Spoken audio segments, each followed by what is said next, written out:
all praise to the Most High Yahweh. We do so in the name of the only begotten Son, Yahweh Shai, who the world ignorantly calls Jesus Christ. First and foremost, want to just thank the Most High for another blessed day. You know, it's always a beautiful thing to be able to wake up in the morning and meditate on His Word, and to examine ourselves as well. If you have erred or fallen or slipped, even with thy tongue, definitely gotta repent and things of that nature. So through the Spirit, I want to bring out a quick edifying lesson, Most High willing, on watching your mouth and its truth. Let's get right to it. We're gonna go to the book of Sirach, chapter 23, and we're gonna start with verse 1. It's the book of Sirach, chapter 23, and verse 1. O Lord Yahweh, Father and Governor of all my whole life, leave me not in their counsel, and let me not fall by them. Who will set scourges over my thoughts, and the discipline of wisdom over my heart? So, you got to pray and ask the Most High to set a scourge over your thoughts, to really, Lord willing, protect and to guide you in the way of the things in which you think about, because when we speak things, it's coming from the abundance of your heart, which we know is the mind, your thoughts. So, ask the Most High, Lord willing, hey, Father, I just ask that you guide me, that you place a scourge over my thoughts, because out of the mind comes a lot of wicked thoughts, and those wicked thoughts end up breeding into wicked actions and wicked imaginations and things of that nature. And that's why it tells us in the book of 2 Corinthians, the 10th chapter, that you got to cast down those wicked imaginations and bring in every thought into the captivity and obedience of a Mashiach woman like Yahweh Shai. Let's get the book of James. And this is very important in terms of, us being able to Lord willing, live a righteous, wholesome life and things of that nature, and not be double-minded in your thinking, and not be double-minded in your speech and things of that nature. We're going to get the book of James, chapter 1 and verse 19. It says, wherefore, my beloved brethren, let every man be swift to hear, slow to speak, and slow to wrath. And in making sure, Lord willing, that you don't slip with the tongue, you got to really make sure that you're paying diligent attention to the things in which you're saying, and being quick to hear and being slow to speak. Not just having, as they say, as my granny used to say, diarrhea of the mouth, where you just kind of blurting out all types of things. You're not being patient with your thoughts. You're not being filled through the Spirit with the righteous things that you need to build you up, so that you'll be overflowing with more righteous thoughts and being patient in the Spirit as well. Let's get the book of Proverbs, chapter 17 and verse 7. And once again, this is Lord willing, morning meditation on watching your mouth and its truth. And that's the book of Proverbs, chapter 17 and verse 7. So it's the book of Proverbs, chapter 17 and verse 7. And it reads, it says, excellent speech becometh not a fool, much less do lying lips a prince. In this truth, we got to watch for lying lips. We got to watch for folly and foolishness. You got to watch for the things in which you speak out, because doesn't it say in the book of Matthew that the Most High, the Most High Son, Yahweh Shai, is going to, Salaki, that Yahweh Shai says that the Most High is going to judge us on every idle word and things of that nature. So we got to make sure that in His truth, man, we really are not being fools, and that we're really watching the things in which we say. And once again, it says, and much less lying lips, And if we look at chapter 17, verse 4 of Proverbs of the same chapter, it says, a wicked doer giveth heed to false lips, and a liar giveth ear to a naughty tongue. And you also want to watch out for the things in which you do, a lot of times in terms of our speech. Like, what are the things that you're talking about? Are you always talking about, jesting and or wicked joking?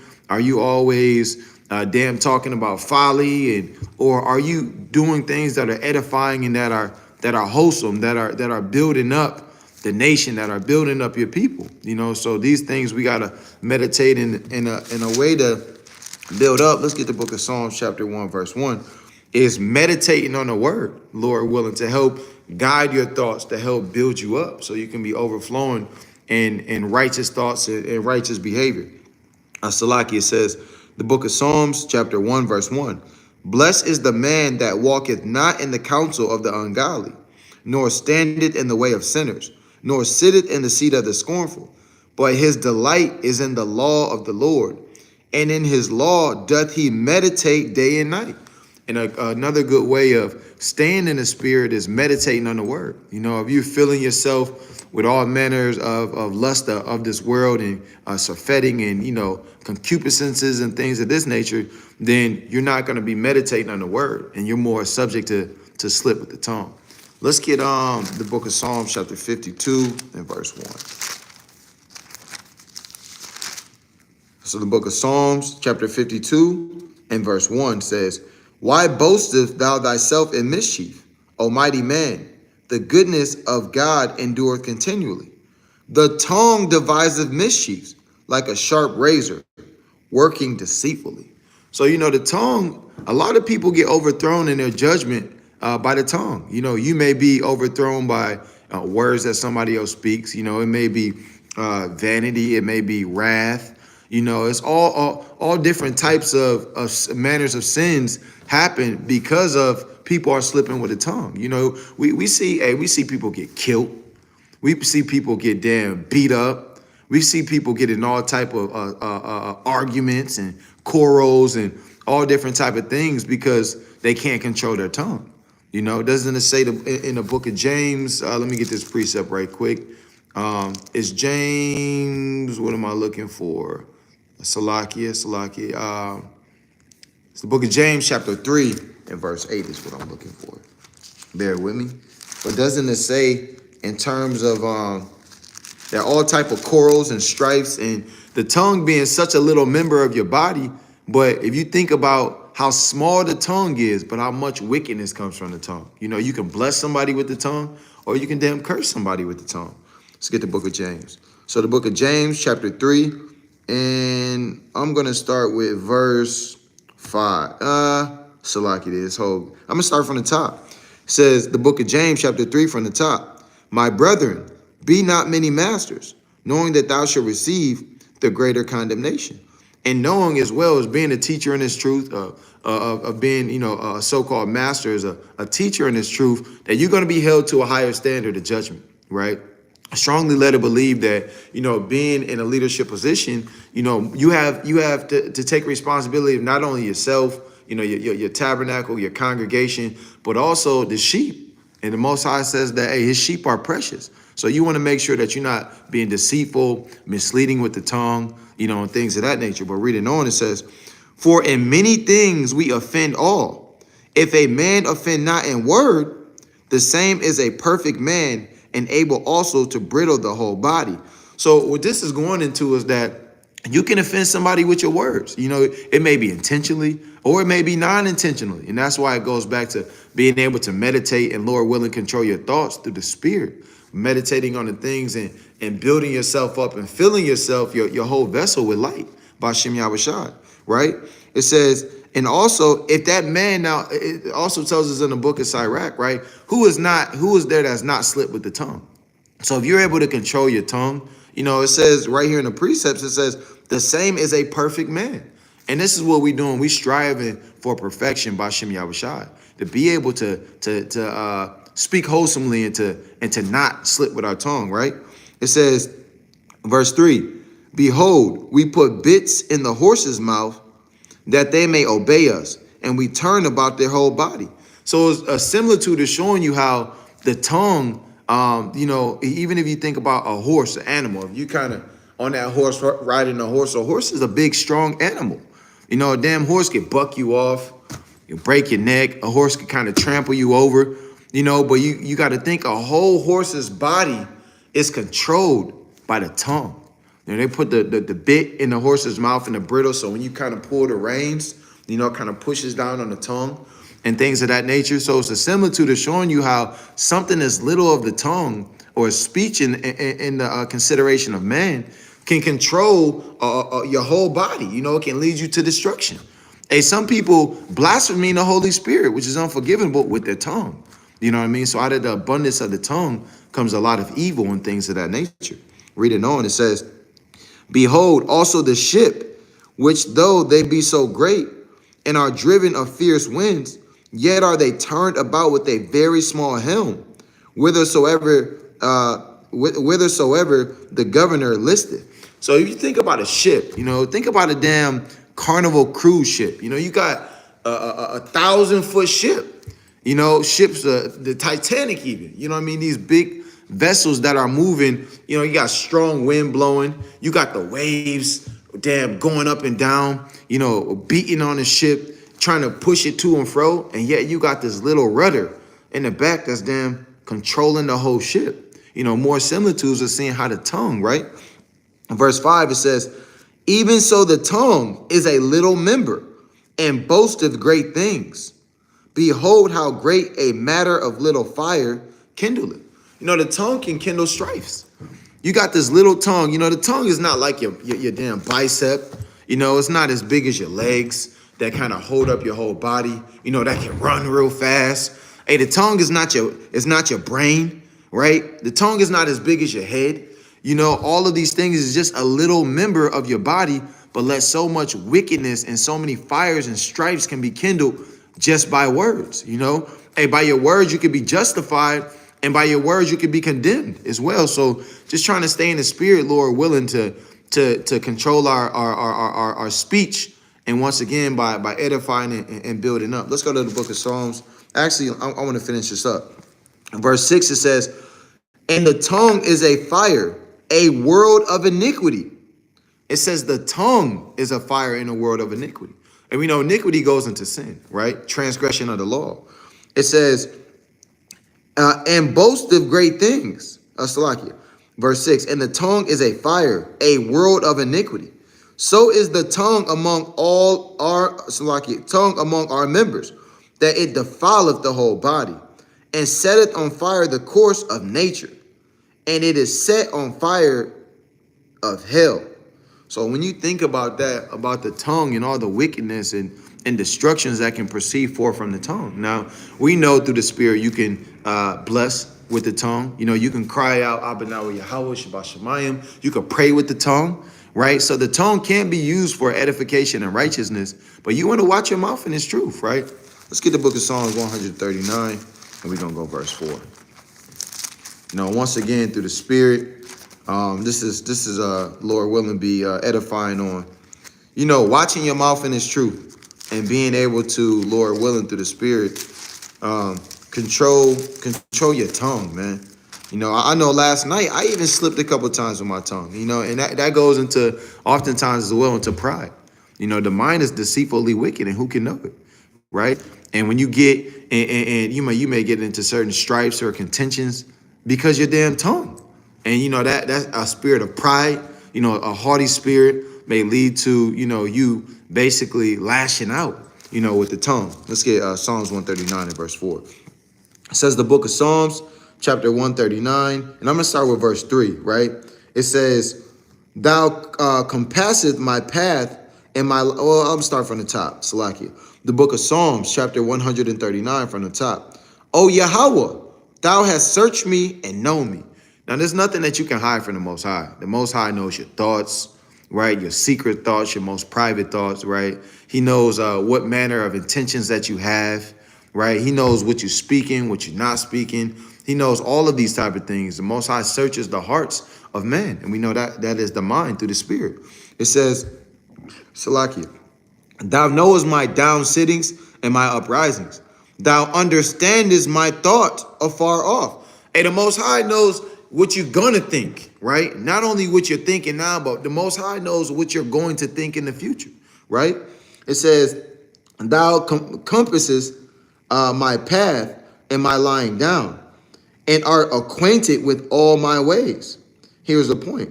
For there is not a word in my tongue, but lo, O Yahweh, thou knowest it altogether.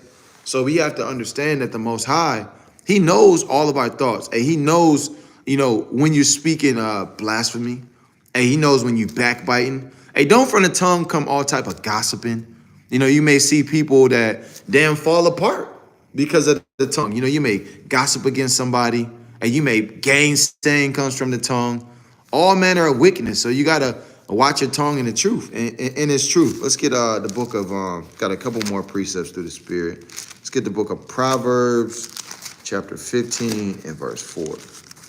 And it says, the book of Proverbs, chapter. Well, I'm gonna start from the top. The book of Proverbs, chapter 15, from verse 1. A soft answer turneth away wrath, but grievous words stir up anger. And that goes back into, you got to definitely watch the spirit that you even say certain things in, right? You may mean something in a certain way, but you might express it wrong with your speech. You may tell somebody, get the hell out of here. And those grievous words may stir up anger and may stir up strife and contention. So, even watching the spirit in which you say things in, right? Because it says a soft answer turneth away wrath. And the answer is given through the tongue, right? Through the mouth, through the abundance of speech. It says, jumping down to verse 4, a wholesome tongue is a tree of life. You see that? So a wholesome tongue, that's speaking righteousness. When we bring out these precepts, you may give right counsel to somebody through the precepts that's wholesome, or you may give wicked counsel that may overthrow somebody's judgment. But all of those things come from the abundance of the mind through the spirit, which proceeds out of the mouth through the tongue. It says, Salakia, a wholesome tongue, and this is verse 4, Proverbs 15 and 4. A wholesome tongue is a tree of life, but perverseness therein is a breach in the spirit. So you may chop somebody down and with your tongue. You may overthrow somebody's judgment with your tongue. And you may overthrow a wicked judgment with righteous, wholesome edification through the tongue as well. So it's a balance in this thing, right? Verse 7 says, the lips of the wise disperse knowledge, but the heart of the foolish doeth not so. And so we see even in the tongue, right, you can disperse knowledge, which are the precepts, these knowledge, these wisdom, these understandings, or you can disperse wickedness and things of that nature. If we go to verse 10, it says, correction is grievous unto him that forsaketh the way, and he that hateth reproof shall die. So you can give edifying reproof, with your tongue, or with that same tongue, a brother or sister might give you correction. You know what I'm saying? And when you receive that correction, you got to, Lord willing, be in the right spirit to take it. Let's get Proverbs 26 and 28. It's the book of Proverbs, chapter 26 and verse 28, and it reads, a lying tongue hateth those that are afflicted by it, and a flattering mouth worketh ruin. Now, you can be damn deceiving somebody by flattering words. Doesn't it say that in terms of flattering and things, right? And let me say it this way: flattering goes into somebody may need a strong rebuke. That's the word I'm looking for, right? And you might flatter them. You might say, hey, I kind of like how you do such and such, showing respect to persons when really you should be rebuking that person, right? And secret love, right? You open rebuke is better than secret love, so you don't want to even be in the standpoint where you're being deceitful and flattering somebody all of the time, instead of just keeping the bread 100 with them and letting them know the things in which that are going to be edifying and building them up. It may not be something that someone wants to hear, right? Oftentimes. And that's what goes back into correction is grievous to them that forsake the way, and he that hateth reproof shall die. Back to the precept, verse 28 says, a lying tongue hateth those that are afflicted by it. So it literally says when you lie to somebody, and you damn hate them because you're afflicting them. You telling somebody a lie, you deceiving them. That lie may go off and cause them to be destroyed, right? Or that lie may cause you to be destroyed, because we know that lying is a sin, right? It goes into deceitfulness. And flattering mouth worketh ruin, right? So even in terms of when it goes to I want to jump up to verse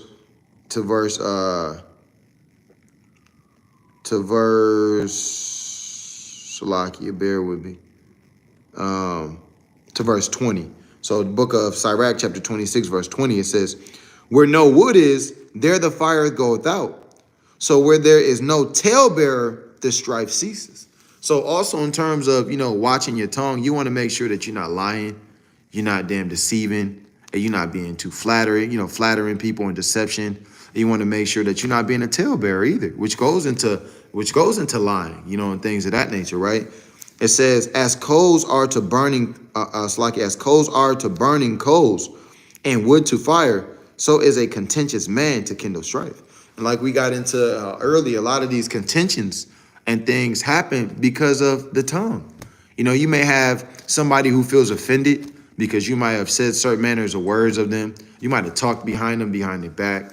You know what I mean? And you might have said something out of the spirit that kind of then got them out of the spirit. And now next thing you know, brothers and sisters fighting it out. Next thing you know, that's leading to altercations and people are getting gunned down. And a lot of the curses are being perpetuated as well, as far as from ways of the tongue. That eye evil towards your brother. And you might have a damn wicked spirit on you towards your brother, and now it causes you to lash out and to say some things that aren't really needed to say, right? It says, the words of a talebearer are as wounds, and they go down into the innermost parts of the belly.